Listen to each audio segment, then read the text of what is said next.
What have you learned about writing villains?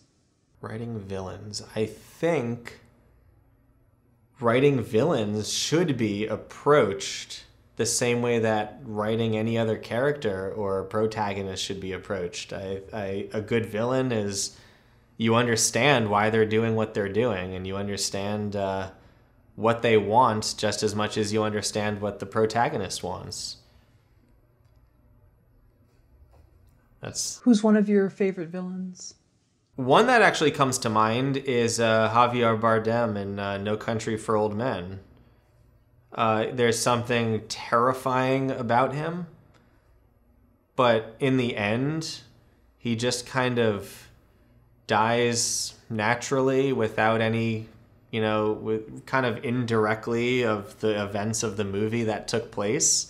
So you kind of, which is what I love about that movie, is you have these tropes that the characters in the story follows, and then it's just completely broken by the end, and you're sort of left with an even more terrifying feeling, or a more freeing feeling, depending on how you want to look at it, that there really is no distinct good or bad in the world, and if there is no real justice, or maybe there is. It's all a paradox. It's all a matter of how you look at it. So I think he was a great character, and that was a great movie. What's one of your most hated villains?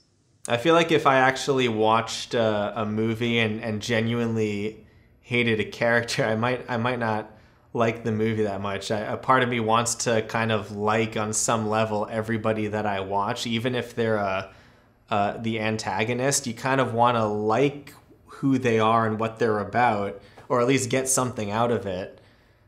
Someone that is just pure evil, I find to be unrealistic.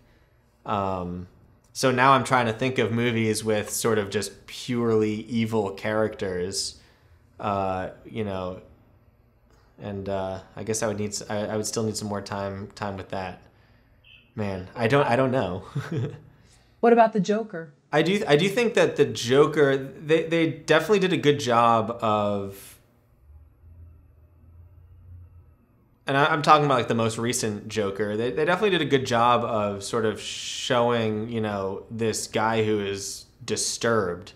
I personally had trouble relating to that character, at least in the latest version, mainly just because it was a movie about this, mentally ill person, and it can be fascinating to watch at certain points, but he wasn't really as much of a villain in that movie.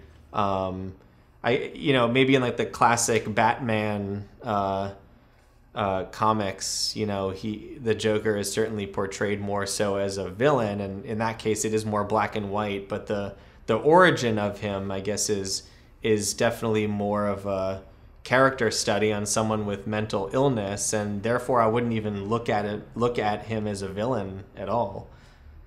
I don't know if that's a pretentious answer, but yeah. No. There's been a lot of debate, I know, about that character, and so yeah, I'm just curious. Yeah. I mean, that was an interesting movie, and I wouldn't say it was my favorite movie. I didn't hate it. I didn't love it. It was definitely a different approach. But yeah, I look at The Dark Knight, and I find Heath Ledger in that movie just to be very well rounded and a wonderfully written villain, because he's giving reason for what he does, and the sort of,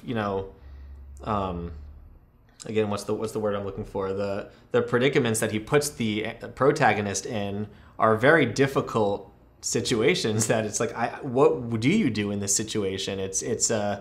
And I think that's a great, predicament to put your protagonist in, is something that anyone can watch and be like, I don't know what I would do in that situation. I want to see how this person's going to do it. So you love Christopher Nolan? I do, yeah. Yeah.